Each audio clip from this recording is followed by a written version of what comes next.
بسم الله الرحمن الرحیم. ګرانو ملګرو، راځو خپل درس د اکسل د پروګرام څخه شروع کوو. وروسته د دې نه چې یو بلانک ورکبوک اخلو، موږ او تاسو درس را رسېدلی و شیر برخې ته.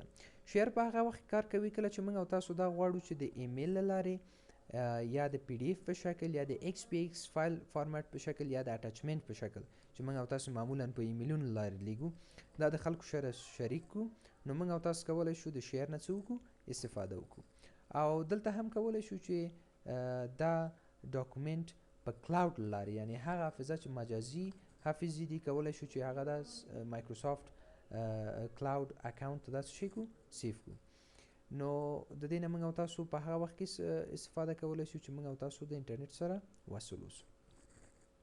بله موضوع زموږ ایکسپورټ معنا څه شی؟ صادرول. صادرول په څه شکل باندې چې موږ او تاسو کولی شو چې د دې پی ډي اف یا ایکس پی ایس یو فایل څه شي کړو، جوړ کړو. موږ او تاسو کولی شو چې دا بوک3 د پی ډي اف په شکل باندې په صفحه باندې څه شي کړو، سیف کړو، یعنی پرنټ ته آماده کړو. بعضې معمولا پی ډي اف فایلونه دې دپاره وي چې موږ او تاسو کولی شو we didn't find anything to print. ښه، نو دلته موږ او تاسو باید لږ متن اضافه کړو تر څو چې دا فایل څه شي، موږ او تاسو لیکو خان او وروسته د هغې نه څه شي، کنټرول انټر. وروسته راځو ایکسپورټ برخې ته، او په دې برخه کې موږ او تاسو کولی شو چې دا د پی ډي اف په شکل په صفحه باندې سیف کړو تر څو څوک پکې لاس وهنه ونشي کولی. تاسو وګورئ پی ډي اف د دې جوړ شو او وروسته د هغې نه موږ او تاسو په صفحه باندې ښکاره شو. بل موږ او تاسو سره کلوز، موږ او تاسو دغه ورک بوک کلوز کوي. نو موږ او تاسو نه پوښتنه کوي یا تاسو سیف کوئ، موږ ورته ډونټ سیف، نو صفحې نه ووته، سیف نشو. وروسته بیرته راځو مایکروسافت اکسل ته. پس میایم به برنامه اکسل و بعد از او زمانی که یک نیو فایل یا بلانک ورکبوک ما میگیریم، بعد از اون میایم به منوی چی؟ هوم. در قسمت فایل اکاونت زمان کار میشه که ما به اینترنت دسترسی داشته باشیم و به مایکروسافت و آپشنز هم در آخر ختم برنامه اکسل انشالله ما شما بالای ازی بحث خواد کردیم. پس آپشن اولی که در این بخش همراه ما کار میکنه او چی است؟ پیست. پیست زمان بالای همراه ما کار میکنه که ما بخوایم یک متن چی بسازیم، از یک جای کاپی گرفته و به جای دیگه چی بتیم، انتقال بتیم. فرض مثال ما این در اینجا نوشته میکنیم خان و بعد از او چی، کنترل انتر. ما میخوایم که همه ساحه را چی بسازم، از اینجا کاپی نقل گرفته و به این ساحه چی کنم، انتقال بتم. پس بالای پیست کلیک کرده همون ساحه دلخواه خود به این بخش چی کردم، انتقال دادم. اما برعکس کات زمان کار میته که ما بخوایم که امی متن از اینجا بخی انتقال بتیم، یعنی اینجا باید باقی نمانه.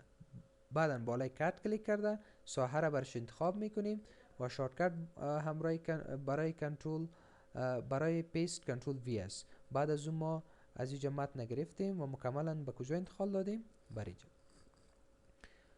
فارمټ پینټر څه معنا ورکوي؟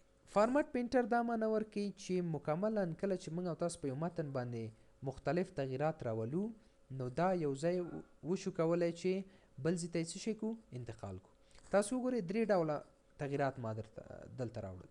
بعد د هغې نه فارمټ پینټر باندې کلیک کوم او راځم دغومره ساحه انتخابوم، نو په مستقیم ډول د دې متن هغه کوم تغییرات چې په دې باندې څه شو، وارد شو. بل موږ او تاسو سره په دې برخه کې د فونټ هغه شکلونه انتخابول دي. هر فونټ شکل چې ستاسو خوښه وي هغه تاسو دلته کولی شئ په دې لیست کې انتخاب کړئ. خو بهتره دا ده چې د ټایمز نیو رومن نه په دې برخه کې څه وشي، استفاده وشي، ځکه چې دا یو سټنډرډ خط دی. تاسو کولی شئ بولډ خط ډبل کړئ، ایټالیک خط کوږ کړئ او اندرلاین او د خط لاندې او د متن لاندې خط ورواچوئ. شما میتونین که در بخش فونت سایز با سایز فونتتان چی بتین، تغییرات وارد کنین. شما میتونین سایز کم کنین و میتونین که زیاد بسازین و این کار شما میتونین که از اینجا هم انجام بدین. بالای کلیک کردن ای خط کلان شده میره و بالای دیکریز که اندازه خط چی میسازه، خود میسازه. شما میتونین که در بخش باردر میتونین که بالای متنتان چوکات وارد کنین. فرض مثال ما میخوایم که outside border داشته باشه متن ما. شما ببینید این در قسمت پرینت به می شکل می شما ببینید 4 طرف چی داره؟ باردر داره.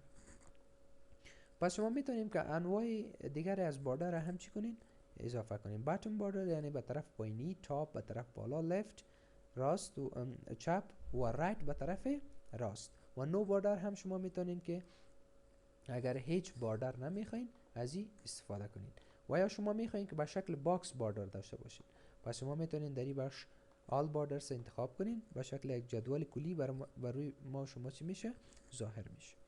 با پرینت ببینین شما. بله، در پرینت ببینین شما که به شکل یعنی تمام، یعنی آل باردرز، یعنی تمام اطراف از این متن چی داره؟ باردر داره.